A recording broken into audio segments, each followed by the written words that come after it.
प्रधान जी क्या कहेंगे, दिल्ली के जंतर मंतर पे एक महापंचायत हुई, एक बार फिर प्रेस वार्ता की गई, आखिर क्या आपके जो मुद्दे थे सरकार उन पे मानी कि नहीं मानी? देखिए, पिछले साल भी हमारे लगभग 3 मुद्दों का समाधान हुआ था और 2 का कल ऐलान हुआ है। लेकिन हम ये चाहते हैं कि विधानसभा के चुनाव से पहले हमारे सभी मुद्दों का समाधान हो जाए, और जो मुद्दों का समाधान किया उसके लिए हम दिल्ली के उपराज्यपाल का पूरे दिल्ली के 360 गाँव की तरफ से धन्यवाद प्रकट करते हैं। लेकिन हम ये चाहते हैं कि चाहे दिल्ली के उपराज्यपाल हो, चाहे दिल्ली के मुख्यमंत्री हो, और चाहे केंद्र सरकार से संबंधित मुद्दे, उन सभी का समाधान दिल्ली के विधानसभा के चुनाव से पहले होना चाहिए, क्योंकि दिल्ली के लोग बड़े परेशान हैं, दिल्ली के ग्रामीण काफ़ी परेशान हैं, और उन्होंने एकजुट होकर 15 सितंबर को एक फ़ैसला लिया था कि जब तक हमारी सभी समस्याओं का, सभी मुद्दों का समाधान नहीं हो जाता, वो इस आंदोलन को जारी रखेंगे। कौन सी मांगे पूरी होगी और कौन सी रह गई जो ज़रूरी है अब? देखिए, पिछले साल हमारे 3 मुद्दों का समाधान हुआ था कि एक तो जो हमने कहा था कि 1984 के बाद हमारा पंचायत का पैसा हज़ारों करोड़ रुपए बैंकों में पड़ा है, तो वो कहीं ना कहीं 962 करोड़ रुपए दिल्ली के उपराज्यपाल ने दिल्ली ग्रामोदय योजना के तहत शुरू किया, वो हमारी मांग थी। दूसरा था, हमने कहा था ग्राम सभा की ज़मीनों पे जो गांव चाहे गांव के डेवलपमेंट के लिए इस्तेमाल होना चाहिए, वो हुआ।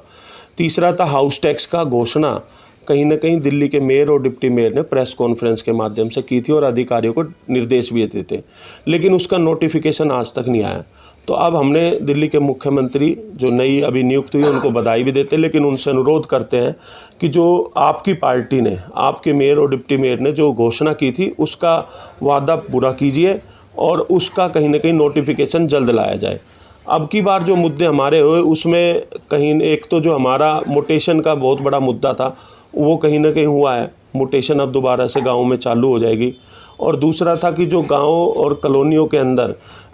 मीटर नहीं लगते थे बिजली के, उस पे डीडीए की एनओसी चाहिए होती थी, तो उस पे भी कहीं ना कहीं कल घोषणा हुई है। लेकिन मैं अभी जो बाकी बचे मुद्दे हैं, चाहे हमारा हाउस टैक्स का नोटिफिकेशन की बात हो, चाहे हमारे होमगार्ड के साथियों को 60 साल तक की आयु का पक्का करने की बात हो, चाहे उनको 6 महीने की सैलरी अभी तक नहीं दी गई उनकी बात हो, और चाहे 74/4 20 सूत्री के तहत गरीब भाइयों को मालिकाना हक देने की बात हो, चाहे लाल डोरा बढ़ाने की बात हो, चाहे हमारा सर्कल रेट बढ़ाने की बात हो, चाहे हमारा जो अल्टरनेटिव प्लॉट का मुद्दा है, चाहे हमारा जो हमारे यहाँ के जो मूल निवासी हैं उनको कहीं ना कहीं मालिकाना हक देने की बात है। पड़ोसी राज्यों में उनको पुश्तैनी संपत्ति पे मालिकाना हक निःशुल्क दिया जाता है, लेकिन यहाँ पर वो प्रोविज़न नहीं है। हम चाहते हैं कि वो दिल्ली के अंदर भी लागू हो। होमगार्ड की भी आवाज़ आपने उठाई, क्या कहें? मैंने बताया ना कि होमगार्ड के साथियों का भी मुद्दा हमारे लिए उतना ही आवश्यक है जितना ही और सब मुद्दे हैं, और उसको लेकर हमने ये साफ कहा है कि या तो हमने 2 दिन का समय उस दिन साफ तौर पे पंचायत से कहा था कि 2 दिन के अंदर इनकी तनख्वाह आ जानी चाहिए और इनके जो आदेश है वो आ जाना चाहिए, और इस पे हमने विशेष तौर पे उस दिन भी ये फैसला लिया था और आज भी ये लिया है कि अगर जल्द इस पे नहीं आता तो हम बीच में दिल्ली के मुख्यमंत्री और उपराज्यपाल का घेराव भी कर सकते हैं होमगार्ड के मुद्दे पर।